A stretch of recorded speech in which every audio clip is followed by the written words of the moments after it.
Psychology କହିଥାଏ ସ୍ତ୍ରୀକୁ ପେଲିବା ପୂର୍ବରୁ କ୍ଷୀରରେ ଏହି 3ଟି ଜିନିଷ ମିଶାଇ ପିଇ ଦିଅନ୍ତୁ। ତାହା ହେଉଛି ପ୍ରଥମତଃ 1 ଗ୍ଲାସ ଉଷମ କ୍ଷୀର ନିଅନ୍ତୁ, ସେଥିରେ 1 ଚାମଚ ଦେଶୀ ମହୁ, 4ଟି ପେଷା ଯାଇଥିବା କାଜୁ ବାଦାମ ଓ ଗୋଟିଏ ପାଚିଲା କଦଳୀର ଅଧାକୁ ଖଣ୍ଡ ଖଣ୍ଡ କରି ସେଥିରେ ମିଶାଇ ଦିଅନ୍ତୁ। ଏହି ମିଶ୍ରଣକୁ 15 ମିନିଟ୍ ପର୍ଯ୍ୟନ୍ତ ରଖିଦିଅନ୍ତୁ। ତାପରେ 1 ଚାମଚରେ ବାହାର କରି ସେହି ମିଶ୍ରଣକୁ ଖାଆନ୍ତୁ। ଏହାପରେ ସେ କ୍ଷୀରକୁ ପିଇ ଦିଅନ୍ତୁ। ଏହାକୁ ବିଛଣାକୁ ଯିବାର 30 ମିନିଟ୍ ପୂର୍ବରୁ କରନ୍ତୁ ଆଉ ଦେଖନ୍ତୁ ଏହାର କମାଲ। ସାଇକୋଲୋଜି କହିଥାଏ ସେକ୍ସ କରିବା ସମୟରେ ଯଦି କୌଣସି ମହିଳା ଥରିବାକୁ ଲାଗନ୍ତି ତେବେ ବୁଝିଯାଆନ୍ତୁ କି ଆପଣ ଯେମିତି ଗେହୁଛନ୍ତି ଗେହିବାଟା ପୁରା ଜୋର ମାତ୍ରାରେ ହେଉଛି।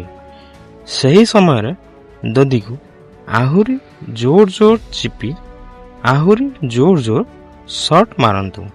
ତେବେ ଯାଇ ସେହି ମହିଳାର ପାଣି ଜଲ୍ଦି ବାହାରି ଆସିବ ଆଉ ଜଲ୍ଦି ସେମାନେ ସନ୍ତୁଷ୍ଟ ହୋଇଯିବେ।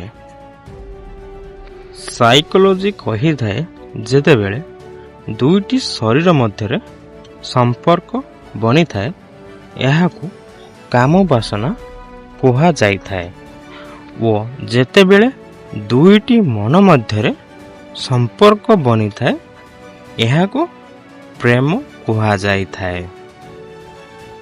ସାଇକୋଲୋଜି କହିଥାଏ ଯେତେବେଳେ କୌଣସି ମହିଳା ଗିହା ଖାଇବା ସମୟରେ ନିଜ ଓଠ ଉପରେ କିସ୍ କରିବାକୁ ଦିଅନ୍ତି ନାହିଁ ତେବେ ବୁଝିଯାଆନ୍ତୁ କି ସେ ପ୍ରେମ ନୁହେଁ ଗିହା ଖାଇବାର ଭୋକିଲା ଅଟନ୍ତି।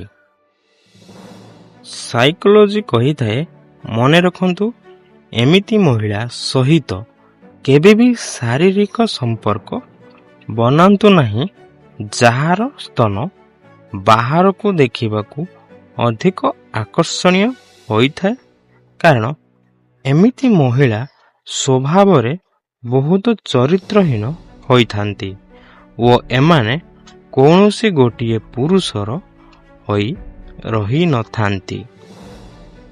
ସାଇକୋଲୋଜି କହିଥାଏ ସବୁଠାରୁ ଖରାପ ସମୟକୁ ସହିବା ବାଲା ବ୍ୟକ୍ତି ସବୁଠାରୁ ଭଲ ସମୟକୁ ନିର୍ମାଣ କରିଥାଏ। ସାଇକୋଲୋଜି କହିଥାଏ ଗୋଟେ ଦିନ ଆମେ ସମସ୍ତେ ଜଣେ ଜଣକୁ କେବଳ ଏହା ଭାବି ହରେଇ ଦେଇଥିବା କି ସେ ମୋତେ ମନେ ପକାଉନାହିଁ, ମୁଁ କାହିଁକି ମନେ ପକାଇବି। ସାଇକୋଲୋଜି କହିଥାଏ ଯେମିତି ଅଛନ୍ତି ସେମିତି ହୋଇ ରୁହନ୍ତୁ, କାରଣ ଅରିଜିନାଲର ମୂଲ୍ୟ ଡୁପ୍ଲିକେଟ୍ ଠାରୁ ଅଧିକ ହୋଇଥାଏ।